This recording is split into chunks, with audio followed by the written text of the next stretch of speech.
MBBS in abroad. Apollo MedSkill 6 years of MBBS program will be completed in 35 lakhs only.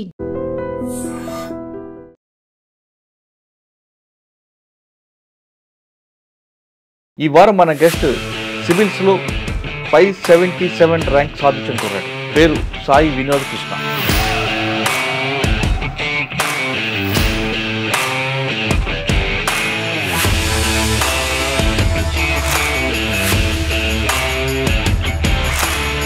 కుటుంబ నేపథ్యం, ఈ journey చెప్పండి. Father నా చిన్నప్పుడే చనిపోయారు.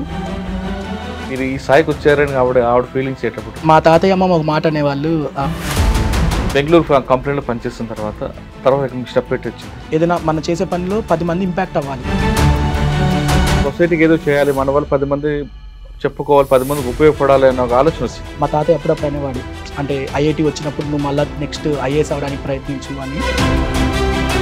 మీరు ఫస్ట్ అటెంప్ట్ తీసుకున్నప్పుడు ఆప్షన్ తీసుకున్నారు? ఈ ఇంటర్వ్యూ ద్వారా నేను ఒక ఇది చెప్దాం అనుకుంటున్నా. 2021 రాశారు. అప్పుడు ఎంత వచ్చింది ర్యాంక్? ఇంటర్వ్యూ కాల్ 5 మార్క్స్తో ఆగిపోయింది.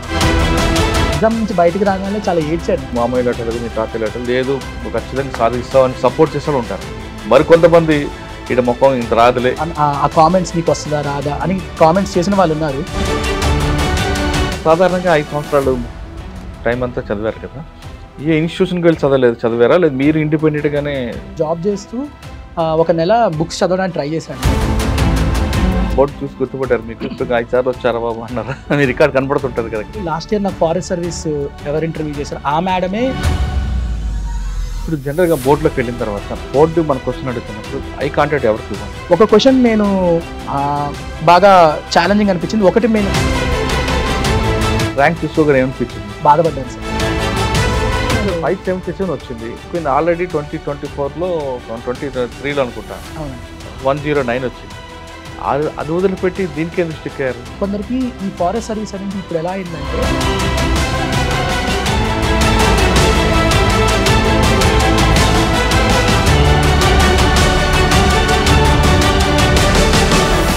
Welcome to I dream. ఈ వారం మన గెస్ట్ సివిల్స్లో 577 ర్యాంక్ సాధించిన కుర్రాడు. పేరు సాయి వినోద్ కృష్ణ. ఆయన ఇండియన్ ఫారెస్ట్ సర్వీస్లో కూడా 109 సాధించారు. కానీ 577కి ఎందుకు స్టిక్ అయ్యారు? 577 ర్యాంక్ సాధించడానికి అతను పడ్డ కష్టం ఏ విధంగా ఉంది, అతను ఎన్నిసార్లు రాశారు, ఆ జర్నీ ఏంటో ఆయన అడిగి తెలుసుకున్నాం. సార్ నమస్తే బ్రదర్. నమస్కారం. 577 ర్యాంక్స్ అందుకు ముందుగా నీకు కంగ్రాచులేషన్. Thank you sir. కానీ లాస్ట్ ఇయర్ మీకు ఇండియన్ ఫారెస్ట్ సర్వీస్లో 109 వచ్చిందంటే ఇంచుమించు హోమ్ క్యాటర్ వస్తుంది. కానీ అది కాకుండా మరొకసారి సివిల్ రాయడం 577 ర్యాంక్ వచ్చిందంటే మీకు డిఫెన్సో ఆడిటరో ఐఆర్ఎస్ రావచ్చు. వాటికి మీరు స్టిక్ అవ్వడం, ఈ రెండింటికి ఫారెస్ట్ సర్వీస్ మీద ఉన్న యూనిట్ ఆఫీసర్కి ఉన్న గ్రిప్ అది వదిలిపెట్టి ఈ డిఫెన్స్ వైపు కానీ లేదంటే ఆడిట్ వైపు రావడానికి కారణం ఏంటి?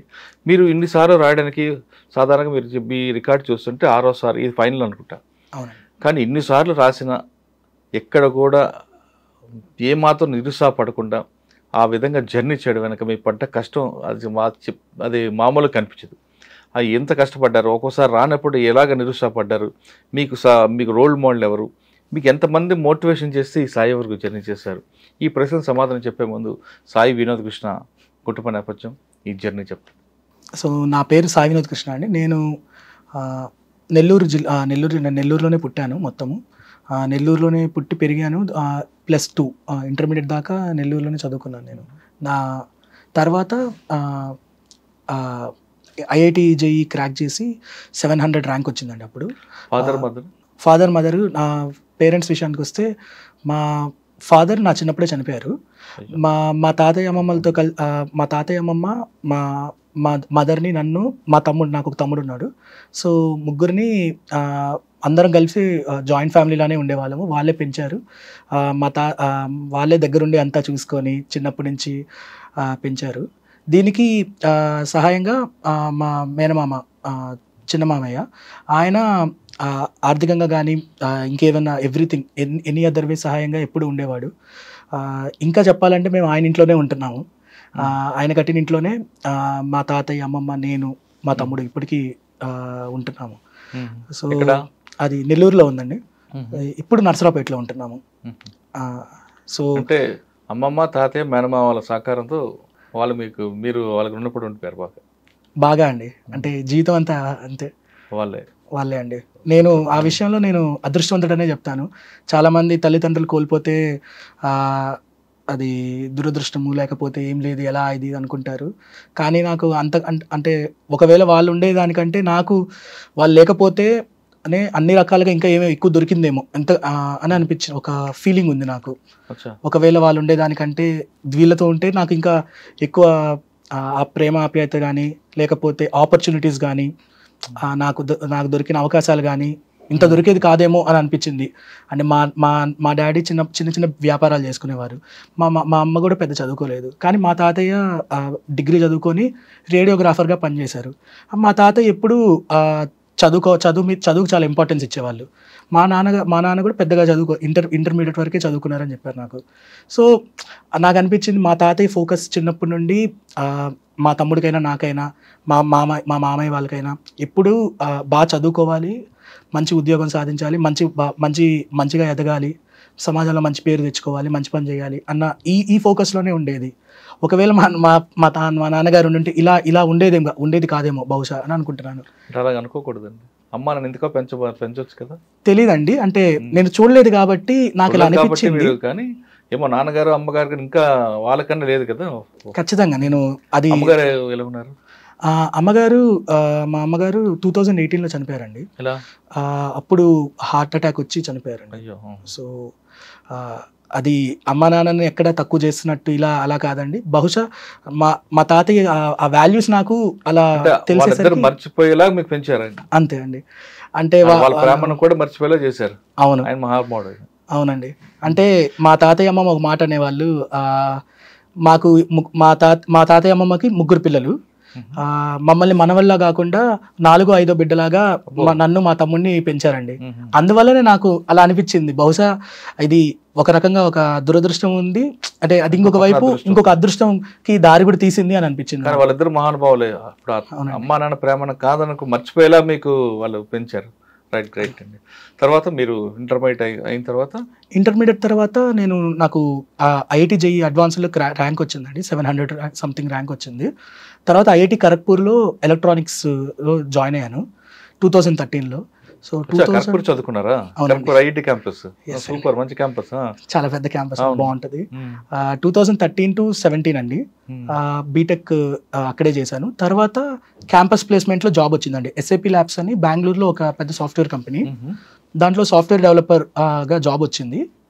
తర్వాత అక్కడ నుండి బెంగళూరులో 4 years జాబ్ చేశాను నేను. సో బెంగళూరు చేసాక ముందు ఒకసారి మనం వెనక్కి వెళ్దాం. 2018లో 8లో అమ్మ చనిపోయారు. 18 అండి. 18 అంటే మీకు జాబ్ వచ్చారు, ఉన్నారండి. అంటే మీరు ఈ స్థాయికి వచ్చారని ఆవిడ ఫీలింగ్స్ అయ్యేటప్పుడు, జాబ్ వచ్చింది కొడుక్కి అంటే మా మదర్కి చాలా షీ ఫెల్ట్ రియల్లీ హ్యాపీ అండి. అంటే నేను ఫస్ట్ టైం శాలరీ వచ్చాక మా మమ్మీకి నా శాలరీతో శారీ కొనడము, సో నాకు చాలా బాగా అనిపించింది. తను అంటే అమ్మమ్మకి చదువుకోలేదా? వాళ్ళకి కొన్నాను, మా తాతయ్యకి ఒక వాచ్ కొన్నాను, మా అమ్మమ్మకి కూడా మంచి శారీ కొన్నాను. అమ్మ ఉన్నట్టు టైంలో ఆవిడ గోల్ ఏంటండి? మిమ్మల్ని ఏ స్థాయిలో చూడాలనుకున్నారు? మా మదర్ తో నేను ఎక్కువ మా మదర్ కొంచెం తక్కువే మాట్లాడతారండి మామూలుగా. కానీ ఎప్పుడు అది ఇబ్బంది పడకుండా సొంత కాళ్ళ మీద మేము నిలబడాలి అనేదే ఎప్పుడు చెప్పేవాళ్ళు మా మదర్. మీ తాతయ్య గారు అమ్మమ్మ కానీ వాళ్ళ గోల్ ఏంటి? మీరు బాగా చదువుకోవాలని చెప్పడం ఓకే, కానీ ఏ స్థాయిలో మిమ్మల్ని ఎక్కువగా ఊహించుకునేవారు వాళ్ళు? ఈ స్థాయిలో నా మనవుడు అంటే బాగుంటుంది. ఫస్ట్ ఆఫ్ ఆల్ ఎప్పుడు మన సొంత కాళ్ళ మీద నిలబడాలన్నదే ఆ మైండ్ సెట్తోనే పెంచారండి. కానీ మా తాతయ్యకి అప్పుడప్పుడు చెప్తుండేవాళ్ళు, బాగా చదువుతుంటాను కదా అని చెప్పి చిన్నప్పుడు అప్పుడప్పుడు అనేవారు, నువ్వు కలెక్టర్ అవ్వచ్చు, నీకు ఆ తెలివితేటలు ఉన్నాయి, ఇలా ఎప్పుడు చెప్తుండేవాళ్ళు. కలెక్టర్ కానీ లేకపోతే పెద్ద ఇంజనీర్ కానీ ప్లాన్ ఉందండి. మీ తమ్ముడు ఎలా చదువుతారు? ఆయన ఏం చేస్తున్నాడు? మా తమ్ముడు కూడా బాగా చదువుతారండి. సో అతను ఇప్పుడు పైన్ ల్యాబ్స్ అని ఒక సాఫ్ట్వేర్ కంపెనీలో జాబ్ చేస్తున్నాడు, సాఫ్ట్వేర్ ఇంజనీర్ గా నోయిడాలో పనిచేస్తున్నాడు ఇప్పుడు.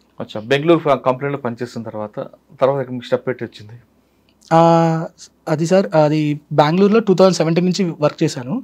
సో 2018లో మా మదర్ చనిపోయిన తర్వాత లైఫ్ నెక్స్ట్ ఎలా తీసుకోవాలి, ఎలా వెళ్ళాలి అన్నది అది నాకు అప్పటికి 22 ఏళ్ళు. కెరీర్లో చాలా ఎర్లీ స్టేజ్లో ఉన్నాను. అండ్ నెక్స్ట్ ఎంత దూరం వెళ్ళాలి, ఎక్కడి దాకా ఎదగాలి, ఎలా ఎలా మన పాత ఉండాలన్నది ఆలోచిస్తూ ఉన్నాను. మా మదర్ చనిపోవడం వల్ల ఏందనేది నాకు చాలా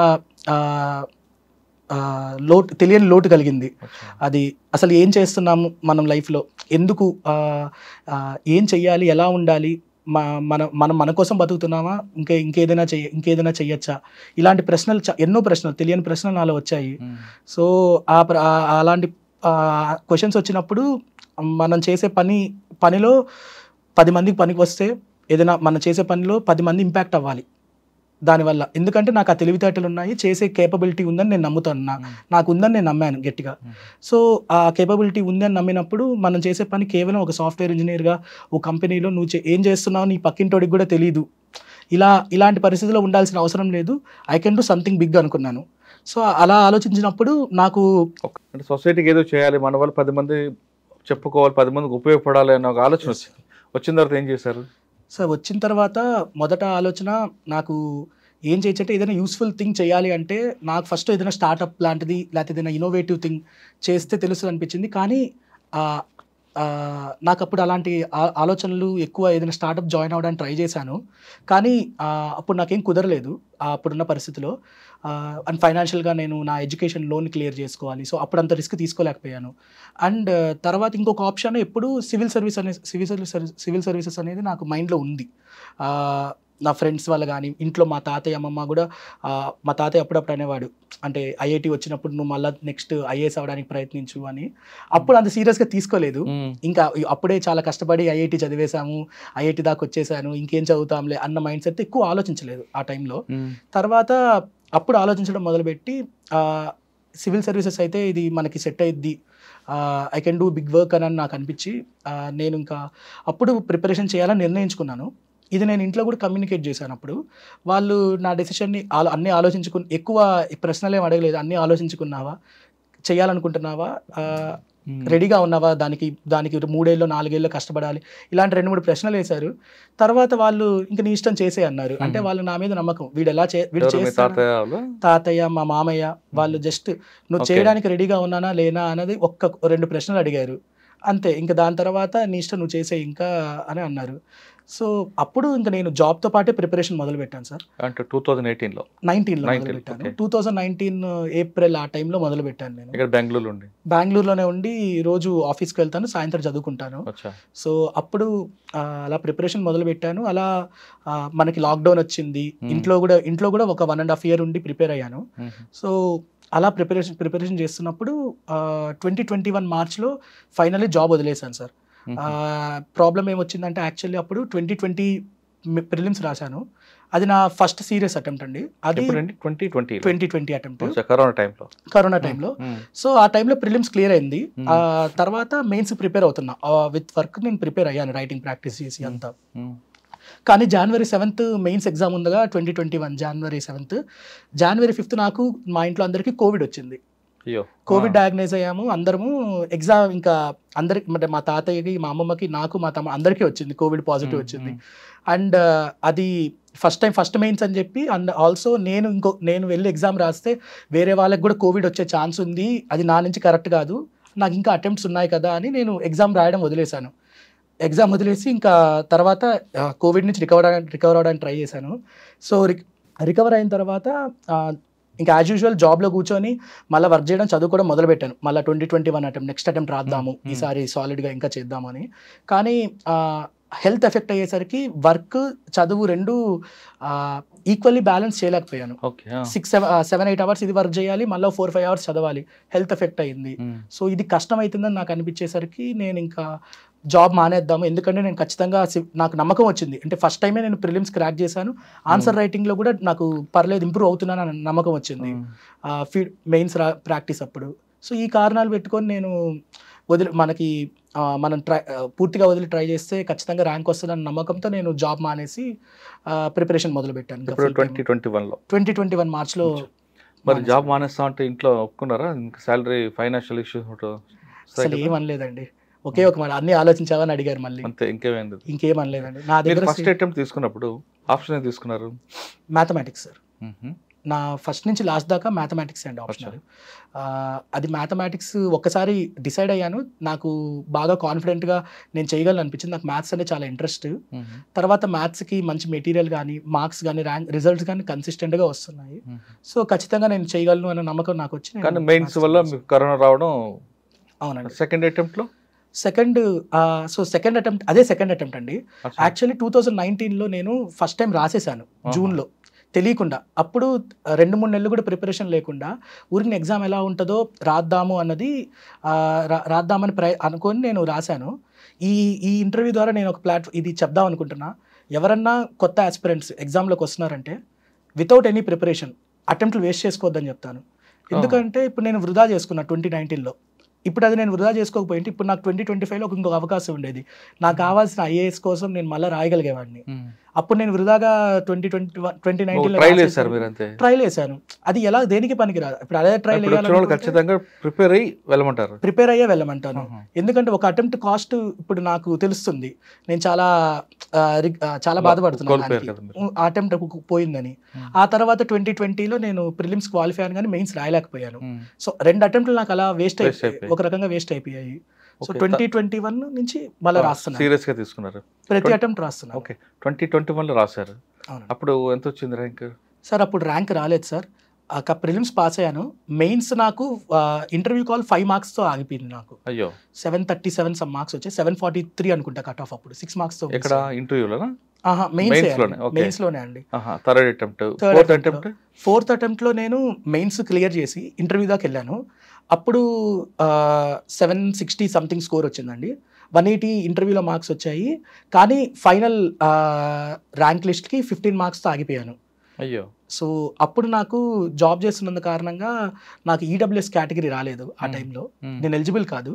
ఒకవేళ నాకు ఈడబ్ల్యూఎస్ కేటగిరీ ఉండుంటే అప్పుడే ర్యాంక్ వచ్చేదేమో. అంటే 4 అటెంప్ట్లు పోయి 4 అటెంప్ట్లు అయిపోయాయి. ఐదో అటెంప్ట్లో మళ్ళీ నేను ప్రిలిమ్స్ క్లియర్ చేస్తున్నాను ప్రతిసారి. నాకు అది ప్రిలిమ్స్ క్లియర్ ప్రాబ్లం ఎప్పుడు రాలేదు. 5 ప్రిలిమ్స్ రాశాను, సీరియస్గా 5 ప్రిలిమ్స్ క్లియర్ అయ్యాను. సో 2023 రాశాను, మళ్ళీ మెయిన్స్ రాశాను. కానీ మెయిన్స్ అప్పుడు కొన్ని అనుకోని తప్పులు చేశాను ఎగ్జామ్లో. ఎక్కువ ఒత్తిడిలో ఖచ్చితంగా ఈసారి జాబ్ రావాలి అన్న ఒత్తిడిలో ఎక్కువ వెళ్ళిపోయి ఎగ్జామ్లో హాల్లోనే చాలా మిస్టేక్స్ చేసేసాను. మ్యాథ్స్ అక్కడే తెలిసిపోయింది నాకు. ఎగ్జామ్ నుంచి బయటకు రాగానే చాలా ఏడ్చాను, నిజం చెప్పాలి. నా ఫ్రెండ్స్ ముందు అందులో ఏడ్చాను. నేను ఒక చెట్టును కూడా చేతితో కొట్టాను. అంత బాధలో ఉన్నాను. నాకు తెలుసు, ఎందుకంటే నేను ముందు ఇయర్ నాకు 280 మార్క్స్ వచ్చాయండి మ్యాథ్స్. కానీ ఆ ఇయర్ నాకు 230 కూడా రాదని నాకు అర్థమైపోయింది బయటికి రాగానే. కరెక్ట్ అయిందా? 222 వచ్చిందండి నాకు. సో 230 కూడా రాదని అనుకున్నాను. అంటే మీకు ప్లాన్ బి లేదు అప్పటికి? ప్లాన్ బి అంటే అండి, నాకు ఆల్రెడీ సాఫ్ట్వేర్ జాబ్ చేశాను కదండి. సో ఎందుకు వచ్చింది? ప్లాన్ బి ఉండుంటే ఇది కాకపోతే ఇంకోటి. ఇక్కడ సివిల్స్ అనేది జీవితం కాదు కదా. అవునండి. సో ఒకవేళ రాకపోతే నేను మళ్ళీ సాఫ్ట్వేర్ నా పాత కంపెనీ అయితే కానీ, లేకపోతే మళ్ళీ అగైన్ వన్స్ ఐ గెట్ నేను కోడింగ్ మళ్ళీ ప్రాక్టీస్ చేసి 3 months I can get in to any job అని నాకు కాన్ఫిడెన్స్ ఉంది. Because I have that skill. ఈ నమ్మకం నాకు ఉండింది. అందుకే ఒక ప్లాన్ బి, ఒక ఆల్రెడీ 4 years జాబ్ ఎక్స్పీరియన్స్ ఉంది కాబట్టి నాకు ఎప్పుడు ఆ ప్లాన్ బి గురించి ఆలోచన రాలేదు, భయం రాలేదు.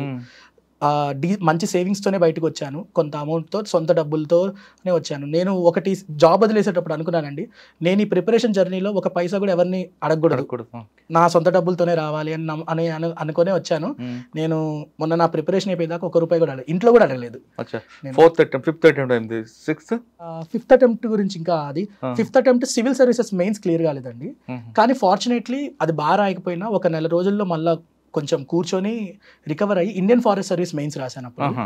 సో అది బాగా రాశాను అనిపించింది. ర్యాంక్ వస్తున్న నమ్మకం ఉండింది నాకు. అండ్ ఫార్చునేట్లీ నాకు 109 ర్యాంక్ 2023 5th అటెంప్ట్లోనే వచ్చింది.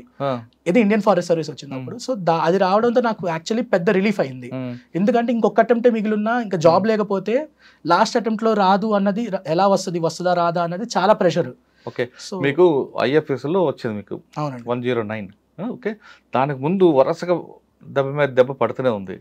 పడుతున్నప్పుడు సాధారణంగా అంత ఫ్రెండ్స్ అందరు కానీ, కుటుంబాలు కానీ, ఎందుకు రాస్తావు, ఏజ్ అయిపోతుంది, ఇంకా ఆపు, మ్యారేజ్ చేసుకో, జాబ్ చేసుకో, మ్యారేజ్, ఇటువంటి ఉంటాయి. మరి కొంతమంది ఏమంటారంటే, మీ మామయ్య లాటలు, మీ తాతయ్య లాటలు, లేదు నువ్వు ఖచ్చితంగా సాధిస్తావు అని సపోర్ట్ చేసే ఉంటారు. మరి కొంతమంది ఇటు ముఖం ఇంత రాదులే, ఎక్కువ ఓవర్ యాక్షన్ చేస్తున్నాడు, ఈ విధంగా కామెంట్ చేసే వాళ్ళు ఉంటారు. ఇటువంటి మీకు ఎదురయ్యే మూడిట్లో? సార్ మీరు చెప్పిన దాంట్లో రెండోది అయితే మా తాతయ్య మా మా మామయ్య కానీ ఇంట్లో కానీ సపోర్ట్ అయితే ఎప్పుడు చేశారు. ఇంకొకసారి ప్రయత్నించు. ఎందుకు దీనికి ప్రధానమైన కారణం ఏంటంటే ప్రతి అటెంప్ట్లో నా స్కోర్ కానీ అది ఇంప్రూవ్ అవుతూ పోతుంది. నేను కన్సిస్టెంట్గా ఎఫర్ట్ పెడుతున్నాను, అది వాళ్ళ కలరా చూశారు. నేను ఎఫర్ట్ పెట్టడం చూశారు అండ్ మార్క్స్ కూడా ఇంప్రూవ్ అవుతున్నాయి. అంటే ఫస్ట్ టైం మెయిన్స్ నుండి నెక్స్ట్ టైం మెయిన్స్ రాసినప్పుడు ఇంటర్వ్యూ దాకా వెళ్ళి ఇంటర్వ్యూలో కూడా మంచి స్కోర్ వచ్చింది. నేను డెడికేటెడ్గా ఎఫర్ట్ పెడుతున్నాను, ప్రతిసారి ప్రిలిమ్స్ క్లియర్ చేస్తున్నాను. ఇది it's an testament for them. So అది వాళ్ళకి నమ్మకం వచ్చింది, వీడు చేస్తాడు, ఎంత వీడు కసిగా అనుకొని కూర్చున్నాడు కాబట్టి వీడు ఖచ్చితంగా చేస్తాడు అన్న నమ్మకం ఉంది. అలా ఎప్పుడు వాళ్ళు అధైర్యపడ్డారు. వాళ్ళు కాదు, మిగతా రెండు చెప్పా కదా. అవునండి. సో అలా నెగిటివిటీ విషయానికి వచ్చేసరికి యూజువల్లీ ఎవరు ఉన్నారు ఆ కామెంట్స్ నీకు వస్తుందా రాదా అని కామెంట్స్ చేసిన వాళ్ళు ఉన్నారు. నేనేం చేస్తానంటే అలా విని ఈ చెవి నుంచి ఈ చెవులు వదిలేసి వాళ్ళతో ఇంకోసారి మాట్లాడను, దూరం పెట్టేస్తాను. నాకు అవసరం లేదనుకుంటాను. అంటే మీ పాజిటివ్ మైండ్ అది పాజిటివ్ గానే తీసుకుంటాను. మైండ్ లో పెట్టుకుంటే లేని టెన్షన్స్ అది వాళ్ళకి నా గురించి నాకు తెలుసు, వాళ్ళకి తెలియదు. నా గురించి నాకు నమ్మకం ఉన్నప్పుడు వాళ్ళెవరో నా గురించి మీకు తెలుసు, మీకు నమ్మిన అమ్మమ్మకి తాగి తెలిసినప్పుడు వేరే వాడు అవసరం లేదు. నా ఫ్రెండ్స్ ఐఎఫ్ఎస్ లో వచ్చింది కదండి, అప్పటికే 4 అటెంప్ట్లు అయిపోయి హాయిగా ఐఎఫ్ఎస్ లో జాయిన్ అవ్వచ్చు కదా సార్. అది మంచి గ్రేట్ సర్వీస్ అది సార్, అది చాలా మంచి సర్వీస్ ఖచ్చితంగా. కానీ ఫస్ట్ థింగ్ ఏంటంటే ఈ ప్రిపరేషన్లోకి వచ్చింది నేను ఐఏఎస్ కోసం వచ్చానండి. అండ్ ఉన్నది ఇంకొక అటెంప్ట్ ఉంది, అవకాశం ఉంది, రాయొచ్చు ఇంకా. సో వై నాట్ ఇంకా, ఎందుకంటే మళ్ళీ నేను మళ్ళీ బాగా రాయగలను అన్న కాన్ఫిడెన్స్ వచ్చింది. నాకు ర్యాంక్ వచ్చేసరికి నాకు ధైర్యం వచ్చింది తిరిగి. సో రాస్తే తప్పే ఉంది, ఇంకొకసారే కదా చివరిసారే, అది రాసేసి తర్వాత ట్రైనింగ్ జాయిన్ అవుదాం అనుకున్నాను. సో అందువల్ల ఇంకొక 1 లాస్ట్ అటెంప్ట్ అని ఇచ్చేసాను నేను 2024లో ఇయర్. దానికి ప్రిపేర్ అయ్యారా లేదంటే ఈ అనుభవం దానికి వచ్చిందా? అంటే ఆల్రెడీ ఒక 5 years నుంచి ప్రిపేర్ అవుతున్నాను కదండి, అదే సరిపోయింది. ఆ 3 నెలలు బాగా చదివి రాసాము. సార్ సాధారణంగా 5 సంవత్సరాలు టైం అంతా చదివారు కదా, ఏ ఇన్స్టిట్యూషన్కి వెళ్ళి చదివారా లేదు మీరు ఇండిపెండెంట్గానే చదువుకున్నారా group discussion? Sir preparation work అయితే ఫస్ట్ నేను ఆన్లైన్లో కోచింగ్ తీసుకున్నానండి 2019లో ఫౌండేషన్ కోర్సు. ఎందుకంటే నేను జాబ్ చేస్తూ 1 నెల బుక్స్ చదవడానికి ట్రై చేశాను. నా వల్ల టైం సరిపోవట్లేదు, అంటే చాలా టైం పడుతుంది ఒక బుక్ ఫినిష్ చేయడానికి, ఒక బేసిక్ ఎన్సీఆర్టీ ఫినిష్ చేయడానికి చాలా టైం పట్టింది. నాకు అర్థమైంది అంటే ఆల్సో మనకి సోషల్ సైన్స్, ఈ హ్యుమానిటీస్ అనేది ఇంజనీరింగ్ బ్యాక్గ్రౌండ్ వాళ్ళకి ఎక్కడ టచ్ ఉండదు, పాలిటీ ఎకానమీ అన్నది. సో ఇవి చెప్తే మనకి ఎవరైనా ఎక్స్ప్లెయిన్ చేస్తే మనకు అర్థమవుతుంది అని నాకు అనిపించింది. సో అప్పుడు నేను విజన్ ఐఏఎస్ అని ఒక ఇన్స్టిట్యూట్లో ఆన్లైన్ కోచింగ్ జాయిన్ అయ్యాను. అలాగే ఆప్షనల్ కూడా ప్రిపేర్ అయ్యాను. ఆ తర్వాత నుండి ఆ కోచింగ్ ఆ నోట్స్ అంతా వచ్చిన తర్వాత ఇంకా ఓన్గా ఇంకా సెల్ఫ్ ప్రిపరేషన్, రకరకాల టాపర్స్ మెటీరియల్ కానీ నోట్స్లు ఉంటాయి. ఏదైనా ఇన్స్టిట్యూట్లో రాస్తే అది ఓన్లీ టెస్ట్ సిరీసే రాశాను, ఇంకా పెద్దగా ఏమీ చేసింది లేదు. అండ్ ఒక పాయింట్ చెప్పాలనుకున్నా అండి, అది ఏదైనా ఈ ప్రిపరేషన్ జర్నీలో 90% ఎవరిదైనా సెల్ఫ్ ప్రిపరేషనే అండి. సో ఎవరైనా సెల్ఫ్ ప్రిపరేషన్ వాళ్ళ సొంతంగా చేసుకున్నది, ఆ ప్రయాణంలో వాళ్ళ ఫ్రెండ్స్ కానీ ఎవరైనా మెంటర్స్ కానీ ఎవరైనా టాపర్స్ వాళ్ళ గైడెన్స్ కానీ తీసుకుంటామే తప్ప ఇంకా దగ్గరుండి చేసే వాళ్ళు ఎవరు ఉండరు, ఇది వాళ్ళే చేస్తారు. కానీ కొన్ని ఇన్స్టిట్యూషన్స్ ఈ ర్యాంక్ మాది స్టూడెంట్ మావాడని అనౌన్స్ చేస్తుంటారు కదండి, అంటే ఎంతో కొంత కాంట్రిబ్యూట్ చేసి ఉంటారు. మీరు ఏ ఇన్స్టిట్యూషన్కి వెళ్ళారా ఎక్కడికైనా? అంటే టెస్ట్ సిరీస్ రాశానండి. ఇప్పుడు నేను విజన్ ఐఎస్ అని చెప్పాను, ఈ ఇయర్ కూడా విజన్ ఐఎస్ లోనే టెస్ట్ సిరీస్ రాశాను. ఇంకా కొన్ని ఉంటాయి.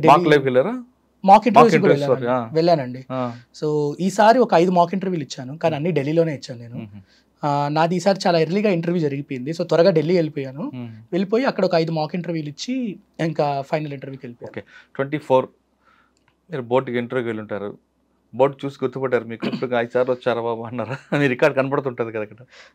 అంటే సార్ కోఇన్సిడెంటల్లీ లాస్ట్ ఇయర్ నాకు ఫారెస్ట్ సర్వీస్ ఎవరు ఇంటర్వ్యూ చేశారు ఆ మేడమే ఈసారి కూడా ఇంటర్వ్యూ చేసి ఆమె గుర్తు పట్టారో పట్టలేదో నాకు తెలియదు, చూసి నవ్వారు. నేను ఇంకెక్కువ ఆలోచించలేదు, మనం ఎక్కువ ఆలోచిస్తే మళ్ళా అది పట్టారా పట్టలేదా ఆ సందిగ్ధతలో పడిపోయి మన ఆన్సర్లు తేడా వచ్చేస్తాయని పడితే పట్టిని అవనని అన్నది వదిలేశాను నేను. సో ఆమె వస్తుందని నాకు బయట కూర్చున్నప్పుడు తెలిసింది. సుమన్ శర్మ మేడం అని, ఆమె ఐఆర్ఎస్. సో ఆమె యూపీఎస్సీ మెంబర్గా అయ్యారు. ఆమె లాస్ట్ ఇయర్ నాకు తీసుకున్నారు, మళ్ళీ ఇయర్ తీసుకున్నారు. సో ఇంకా ఎక్కువ ఆలోచించకుండా ప్రశాంతంగా మన ఇంటర్వ్యూ మీద ఫోకస్ చేయాలని ఇంటర్వ్యూలోనే ఇంకా ఆ క్వశ్చన్స్ మీద ఫోకస్ చేసి కూర్చున్నాను. ఇంకా మేడం ఏమన్నారు? మేడం మామూలుగా ఏ క్వశ్చన్స్ అడిగారండి ఎక్కువ? మేడం చాలా జనరల్గా కార్డియల్గా వెల్కమింగ్గా ఉంటారు. తర్వాత ఆ రోజు మేడం ఏంటంటే యూజువల్లీ ఆమె ఆ style of asking questions usually current affairs linkages ఉంటాయండి, జిఎస్ ఓరియంటెడ్గా. సో ఆ రోజు న్యూస్ పేపర్లో వచ్చిన కొన్ని ఆర్టికల్స్ మీద క్వశ్చన్స్ అడిగారు. దాని తర్వాత కొన్ని నా ఫీల్డ్కి నా బ్యాక్గ్రౌండ్కి రిలేటెడ్ లేని out of the box questions అడిగారండి. ఆంథ్రోపాలజీ రిలేటెడ్ అడిగారు, నా ఆప్షనల్ మ్యాథ్స్. కానీ అండమాన్లో ట్రైబ్స్ గురించి వీళ్ళ గురించి కొంచెం డెప్త్లో అడిగారు. నాకు తెలియదు, బట్ నీకు తెలిసినంత చెప్పు అని మేడం క్లియర్గా చెప్పారు. నీ ఆప్షనల్ కాదని తెలుసు, కానీ తెలిసినంత చెప్పు, అవగాహన ఉన్నది అని చెప్పారు. అలాగే ఇంటర్నేషనల్ రిలేషన్స్ మీద ఒక ఫిలాసాఫికల్ కోట్ ఇచ్చారండి. ఒక ఫిలాసాఫికల్ కోట్. ఆ కోట్ ఏంటంటే doing nothing is also doing something. ఈ quote is also doing something. ఈ కోట్ నీకేమనిపిస్తుంది, దీని మీనింగ్ చెప్పమన్నారు. సో నాకు అప్పుడు ఒక 20 seconds ఆలోచించుకొని నాకు అనిపించిన ఒక 3 పాయింట్లు చెప్పాను. దీన్ని మళ్ళీ ఇంటర్నేషనల్ రిలేషన్స్లో ఏమైనా రిలవెన్స్ ఉందా ఇండియాకి అని అడిగారు. సో రిలవెన్స్ వచ్చినప్పుడు నాకు మన నామ్ అని ఉంటుందండి, నాన్ అలైన్డ్ మూమెంట్ ఇండియాది. 1960s ఇండియా దాన్ని బాగా India was one of the big voice of non aligned movement. ఏ కంట్రీతో అలైన్ అవ్వకపోవడం అప్పుడు కోల్డ్ వార్లో. సో దీని గురించి చెప్పాను. మనం ఎటువైపు ఉండకుండా మనం న్యూట్రల్గా ఉన్నాము. ఇది doing nothing is also doing something because we became a voice for many countries అని అన్నట్టుగా చెప్పాను. కానీ అంతకుముందు మీకు ఐఎఫ్ఎస్ వచ్చింది కదా, ఎందుకు జాయిన్ అవ్వలేదని అడగలేదా? అడగలేదండి. అంటే అది చాలా మంది ఐఏఎస్, అదే ఐపీఎస్ వచ్చినా, ఐఆర్ఎస్ వచ్చినా, ఐఎఫ్ఎస్ వచ్చినా చాలా మంది మళ్ళీ రాస్తారు. కొందరు అడుగుతారు క్వశ్చన్, నన్ను అడగలేదు అంతే ఈసారి. కానీ మీకు ఫ్యామిలీ బ్యాక్గ్రౌండ్ ఏమి అడిగారు? నా ఫ్యామిలీ బ్యాక్గ్రౌండ్ గురించి క్వశ్చన్స్ ఏం రాలేదండి. ఓకే, మరి మీ గురించి ఏం అడిగారు? అంటే ఓన్లీ క్వాలిఫికేషన్ గురించి అడిగారు అంతే. ఈసారి ఇంటర్వ్యూలో నా ఫ్యామిలీ బ్యాక్గ్రౌండ్ కానీ ఇలా స్టేట్ గురించి ఏం పెద్ద క్వశ్చన్స్ పడలేదు సార్. కానీ నా డీటెయిల్డ్ అప్లికేషన్ ఫామ్ అని ఉంటుంది, దాంట్లో నా హాబీస్ గురించి రాస్తాము, హాబీస్, కాలేజ్ ఇవి. సో వాటి గురించి అడిగారు. నేను ఫుట్బాల్ బాగా ఫాలో అవుతానండి. సో ఫుట్బాల్ గురించి, స్పోర్ట్స్ గురించి, స్టార్టప్స్. నేను ఒక హ్యాకథాన్లో పార్టిసిపేట్ చేసి నాకు 2nd place వచ్చింది, రన్నర్-అప్ వచ్చింది. సో ఆ హ్యాకథాన్ ఎలా చేస్తారు, ఎందుకు, ఐఐటీస్ గురించి ఇలా ఇది నా ప్రొఫైల్ రిలేటెడ్ అడిగారు. కానీ ఇన్ డెప్త్ పర్సనల్ క్వశ్చన్స్ పడలేదని చెప్తాను. ఓకే, బయట కూర్చుంటారు. ఇంటర్వ్యూ అయింది 25 minutes అయిందా సార్? నాది సార్ 35 minutes అయిందండి ఇంటర్వ్యూ. ఉన్నారు నేను 4th person వెళ్ళడం, కానీ స్టిల్ లాంగ్ ఇంటర్వ్యూ అయింది అనిపించింది నాకు. ఇప్పుడు జనరల్గా బోర్డులోకి వెళ్ళిన తర్వాత బోర్డు మన క్వశ్చన్ అడుగుతున్నప్పుడు ఐ కాంటాక్ట్ ఎవరికి ఇవ్వాలండి? మాక్ ఇంటర్వ్యూ వెళ్తున్నప్పుడు ఒకలాగా చెప్తారు, కానీ మీరు అక్కడ సీన్లోకి వెళ్ళాక దాని రూపే మారిపోతుంటుంది. అవునండి. ఎవరికి ఇస్తారు మీరు? సార్ నేను ఐ కాంటాక్ట్ అనేది ప్రధానంగా నేను ఎవరితో మాట్లాడుతున్నానో వాళ్ళకే ఇస్తున్నాను. కానీ కొంచెం పెద్ద ఆన్సర్ చెప్పేటప్పుడు పక్కన జనాలు కూడా ఉన్నారని వాళ్ళని కూడా కన్సిడరేషన్లోకి తీసుకొని, ఎందుకంటే మనం ఆన్సర్ ఇచ్చేది ఒక పర్సన్కే కాదు, పూర్తిగా we are addressing the whole board itself. కానీ స్మాల్ క్వశ్చన్స్ వచ్చినప్పుడు, జనరల్గా షార్ట్ ఆన్సర్స్ ఉన్నప్పుడు డైరెక్ట్గా మనం అడిగిన ప్యానెల్ మెంబర్తోనే మాట్లాడతాము. పెద్ద ఆన్సర్ వచ్చినప్పుడు ఒకటే అందరినీ బోరింగ్ అయిపోకుండా, ఒకరినే చూస్తూ మనం కూడా ఫోకస్ పోకుండా ఉండడానికి, అందరినీ ఇన్వాల్వ్ చేయడానికి అప్పుడు కొంచెం సేపు గ్లాన్స్ చేస్తాము. కానీ majority of the focus interviewer ఎవరు క్వశ్చన్ అడిగారో వాళ్ళని, ఆ పర్సన్ని. ఇప్పుడు వేరే మెంబర్ అడిగితే వాళ్ళతోనే ఎక్కువసేపు చెప్తాను. కానీ అడిగిన క్వశ్చన్ నేనైతే ఈయన అందరి వైపు చూస్తున్నాడు ఏంటి అని కొంతమంది అబ్జెక్షన్ చేస్తారు సార్. ఒకవేళ అలా చేస్తే మనం ఎక్కువ టెన్షన్ పడకుండా, నాకు అలా అవ్వలేదు ఫార్చునేట్లీ. ఒకవేళ అలా చేస్తే ఆ తర్వాత అపాలజైజ్ చేసి కరెక్ట్ చేసుకొని ఎవరు అడిగితే వాళ్ళకే ఫోకస్డ్గా ఆన్సర్ అది చెప్పడమే సార్. ఎందుకంటే వాళ్ళు అక్కడ టెస్ట్ చేసేది అది తప్పు రైట్ అన్నది ఏమీ లేదు సార్. అక్కడ వాళ్ళు అలాంటి ఒక టఫ్ సిచ్యువేషన్లో పెట్టినప్పుడు మనం ఎలా రెస్పాండ్ అవుతున్నాము, మనం కూల్గా దానికి okay sir, I apologise, I will follow that అని చెప్పి మనము ఇంకా మీరు క్వశ్చన్ అడిగితే ఇంకా మీకే సమాధానం చెప్తున్నట్టు చేస్తే సరిపోద్ది అనిపిస్తుంది నాకు. ఎందుకంటే వాళ్ళు టెస్ట్ చేసేది పర్సనాలిటీ, ఇట్స్ నాట్ అక్కడ సబ్జెక్ట్ కాదు. మీకు ఆ ఇంటర్వ్యూలో బాగా టిపికల్ క్వశ్చన్ వచ్చిందండి సార్? ఆ ఇంటర్వ్యూలో కొన్ని డిఫికల్ట్ క్వశ్చన్స్ పడ్డా అనిపించింది. ఒక క్వశ్చన్ నేను బాగా ఛాలెంజింగ్ అనిపించింది. ఒక ఫిలాసాఫికల్ కోట్ అని చెప్పాను కదా, అది. అండ్ ఇంకొకటి ఏంటంటే స్పోర్ట్స్ ఇంటర్నేషనల్ రిలేషన్స్ కాంటెక్స్ట్లో ఒకటి అడిగారు. సో ఫుట్బాల్ అనేది ఇప్పుడు సౌదీ అరేబియా, ఖతార్ ఇలా వరల్డ్ కప్ జరిగింది, వెస్ట్ ఏషియాలో బాగా పాపులర్ అయింది. సో ఆ ప్యానెల్ మెంబర్ సార్ ఏం అడిగారంటే, ఫుట్బాల్ కల్చర్ యూరోప్, బ్రెజిల్లో చాలా లిబరల్గా ఓపెన్గా వాళ్ళు స్టేడియంలో ఆల్కహాల్ తీసుకొని వచ్చి తాగుతారు, బీర్లు తెచ్చుకొని తాగుతుంటారు. సో ఇంత లిబరల్గా ఉంటారు. దీన్నే సౌదీ అరేబియా, ఖతార్లో కూడా అలో చేశారు వరల్డ్ కప్ అప్పుడు, వాళ్ళు పర్మిషన్ ఇచ్చారు. కానీ ఇస్లామిక్ కల్చర్లో ఆల్కహాల్ బ్యాండ్. ఇది వాళ్ళ మతాన్ని, వాళ్ళ ఇస్లామిక్ కల్చర్కి అగేన్స్ట్గా పోతున్నారు కదా, అది వాళ్ళ కల్చర్ని వాళ్ళు తక్కువ చేసుకున్నారా అని ఒక క్వశ్చన్ అడిగారు. ఇది కొంచెం టఫ్ క్వశ్చన్ అనిపించింది. అలాగే ఇండియా ఆఫ్ఘనిస్తాన్ క్రికెట్ విషయంలో మనం ఆఫ్ఘనిస్తాన్కి సపోర్టుగా ఉన్నాము. ఇంగ్లాండ్ వాళ్ళు, సౌత్ ఆఫ్రికా వాళ్ళు ఆఫ్ఘనిస్తాన్ని బాయ్కాట్ చేస్తామన్నారు తాలిబాన్ వచ్చాక. ఇండియా ఎందుకు సపోర్ట్గా ఉంది? ఒకప్పుడు సౌత్ ఆఫ్రికాకు మనం సపోర్ట్గా లేము. 1990s అప్పుడు ఉన్నప్పుడు మనం అక్కడ అపార్థైడ్ మూవ్మెంట్ జరుగుతున్నప్పుడు సపోర్ట్గా లేము ఇండియా. సౌత్ ఆఫ్రికాని బాయ్కాట్ చేయాలన్నారు. ఇక్కడేమో మన ఇండియా ఏమో ఆఫ్ఘనిస్తాన్కి సపోర్ట్గానే ఉంది. ఇలా ఎందుకు చేస్తుంది? అప్పుడు కరెక్టా ఇప్పుడు కరెక్టా అని అడిగారు. సో ఇలా కొంచెం టఫ్ క్వశ్చన్సే పడ్డాయండి. అది సార్, సాధారణంగా బోర్డులో క్వశ్చన్ అడిగినప్పుడు మనకు తెలియనప్పుడు కామ్గా ఉండడం, సారీ చెప్పడం బెటర్ అంటారా?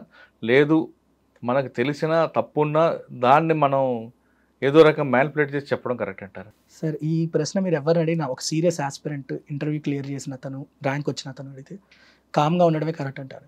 ఎందుకంటే అక్కడ ఆ సమాధానానికి వాళ్ళు ఎక్స్పెక్ట్ చేసేది నువ్వు కరెక్ట్ ఆన్సర్ అన్నది కాదు.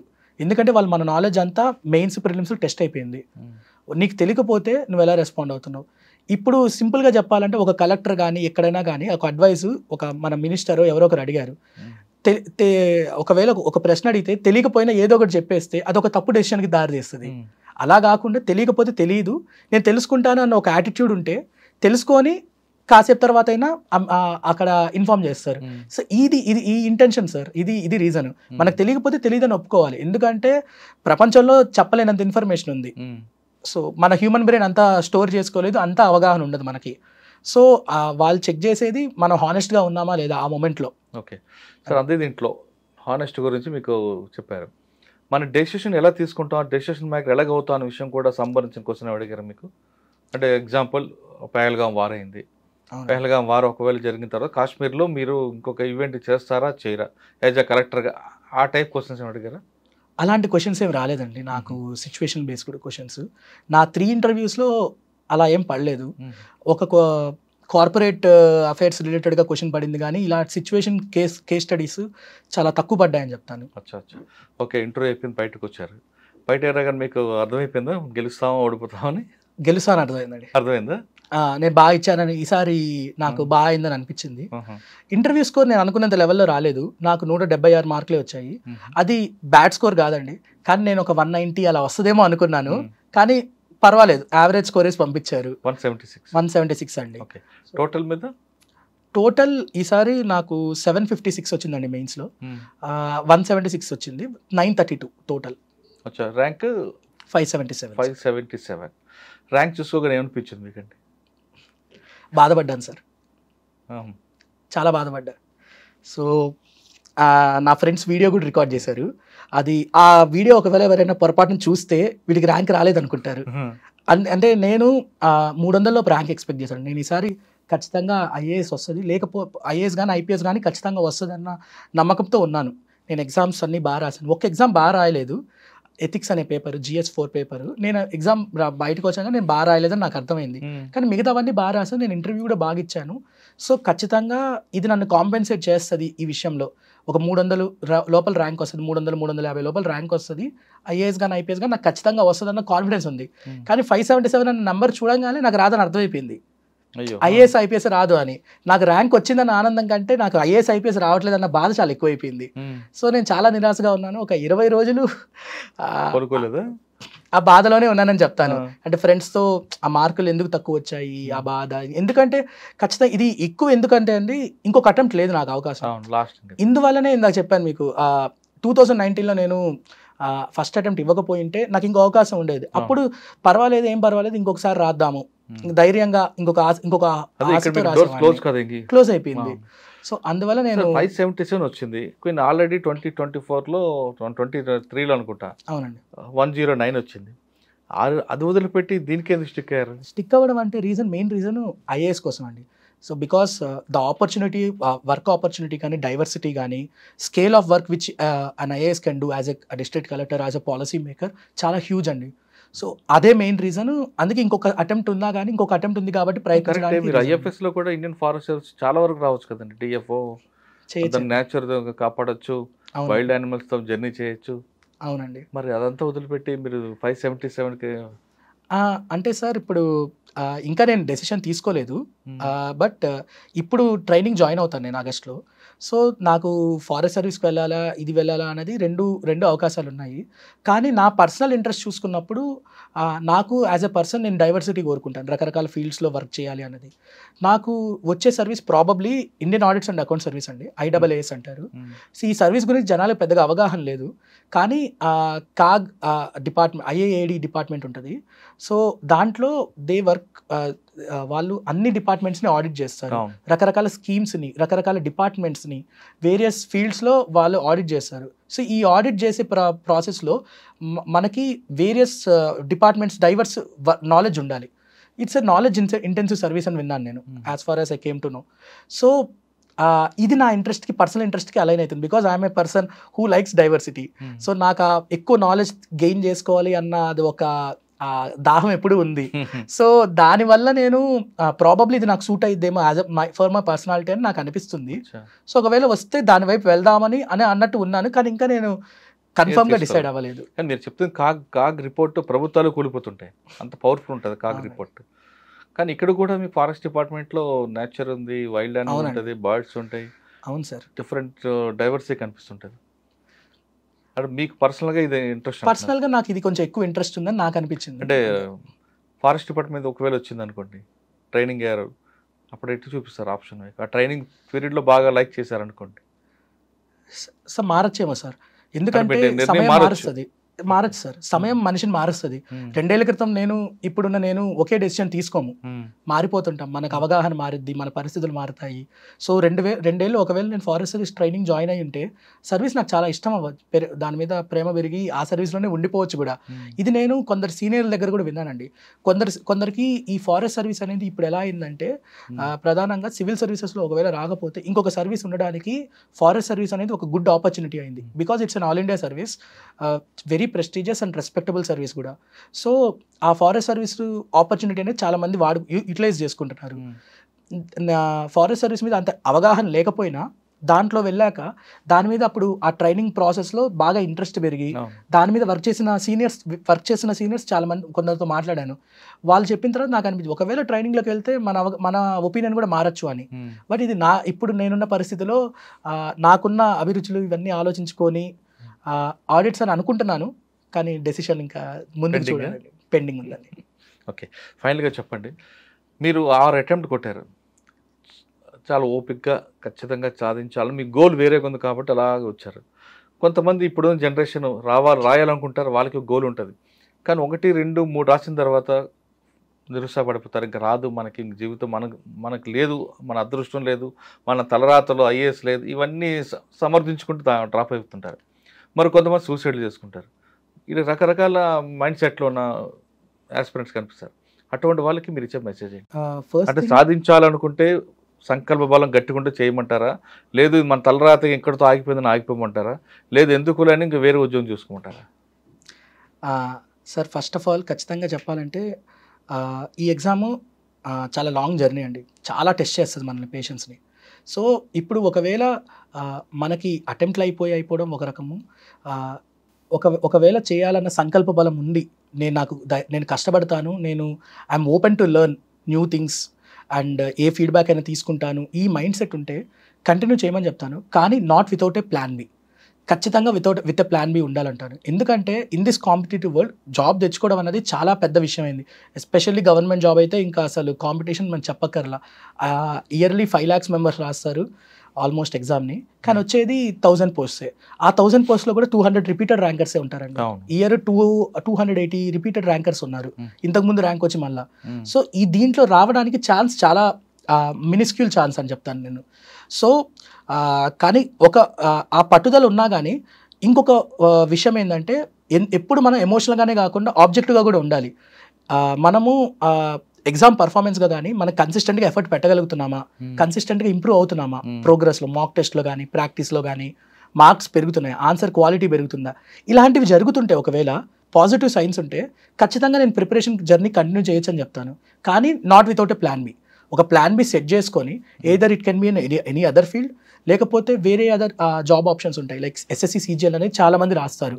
చాలామంది ఎస్ఎస్సి సిజిఎల్లో రాసి ఇన్కమ్ ట్యాక్స్ డిపార్ట్మెంట్లో కానీ జిఎస్టీ, కస్టమ్స్ ఇలాంటి వాటిల్లో జాయిన్ అయ్యి మళ్ళీ రాస్తారు. కొందరు గ్రూప్ 1, గ్రూప్ 2 రాస్తారు. లేకపోతే మళ్ళీ సాఫ్ట్వేర్ ఇంజనీర్గా మళ్ళీ జాయిన్ అయ్యి అటెంప్ట్ చేసి క్లియర్ చేసిన వాళ్ళు ఉన్నారు. ఇయర్ నాకు తెలిసిన ఒక అతను ఉన్నాడు, అతను మళ్ళీ తన స్టార్టప్కి వెళ్ళిపోయి మళ్ళీ రాసి ఈసారి ఐఏఎస్ కొట్టాడు. సో అలా ఉన్నారు. సో అలా చాలా ఆప్షన్సే ఉంటాయండి. కానీ ఏంటంటే మన ఈ యూత్ఫుల్ ఎనర్జీ, ఈ ప్రైమ్ టైంని జస్ట్ ఈ only without any improvement, without any direction బ్లైండ్గా ఈ ఎగ్జామ్ జర్నీలో అయితే ఉండకూడదు. మన లైఫ్ ఎటు తీసుకెళ్ళాలి అన్న డైరెక్షన్ ఒకటి పెట్టుకొని దీనికోసం ప్రయత్నిస్తుంటూ ఉంటే అదృష్టం నిజంగా, అంటే ఈ ఎగ్జామ్లో ర్యాంక్ రావాలంటే చాలా అదృష్టం ఉండాలండి. సో ఒకవేళ అదృష్టం ఉంటే ర్యాంక్ వస్తుంది. లేకపోతే మనం వర్క్ చేసే ఫీల్డ్లో అదే హార్డ్ వర్క్ దీన్ని రిప్లికేట్ చేస్తే they can achieve greater heights అండి. ఎందుకంటే దీంట్లో పెట్టే ఎఫర్ట్ ఒకవేళ వేరే ఫీల్డ్లో రెప్లికేట్ చేయగలిగితే చాలా వండర్స్ చేస్తుందని నేను నమ్ముతాను. ఓకే, సివిల్స్ అనేది మనలో సహనానికి పరీక్ష అంటున్నారు సాయి. ఆయన చెప్తున్నట్టుగా వెంటనే కాదు, దీనికి దీర్ఘకాలంగా మనం కష్టపడితే ఖచ్చితంగా సాధిస్తాం, కానీ దానికి అదృష్టం కూడా కలిసి రావాలంటున్నారు. సివిల్స్ అనేది సాధారణంగా ప్రతి యువతకి ముందు ఒక కోరిక ఉంటుంది. ఆ కోరిక కొంతకాలం తర్వాత అవసరంగా మారిపోతుంది. అవసరంగా మారకుండా ఉండాలంటే ప్లాన్ బి మస్ట్ అంటున్నారు సాయి వినోద్. ప్లాన్ బి లేకుండా మనం కేవలం ఆ చదువుకుంటూ పోతే ఒకసారి ఫెయిల్ అయిన తర్వాత వెనక్కి తిరిగి చూసుకుంటే ఏం కనపడదు. కాబట్టి ప్లాన్ బి పెట్టుకొని సివిల్స్ ట్రై చేయండి. ఖచ్చితంగా మీ సంకల్ప బలం గట్టిగా ఉంటే ఖచ్చితంగా మీరు సివిల్ సాధిస్తారు అనేది సాయి వినోద్ దీంట్లో తెలుస్తుంది. ఇది సాయి వినోద్ కృష్ణతో ఎక్స్క్లూజివ్ ఇంటర్వ్యూ. వచ్చే వారం మరో గెస్ట్తో మళ్ళీ కలుద్దాం. అంతవరకు నమస్తే. Thank you brother. Thank you. మీరు మంచి సక్సెస్ అవ్వాలి. Thank you sir. Me story ఒక ఇన్స్పైర్గా మిగతా వాళ్ళు చూసుకోవాలి. Thank you sir.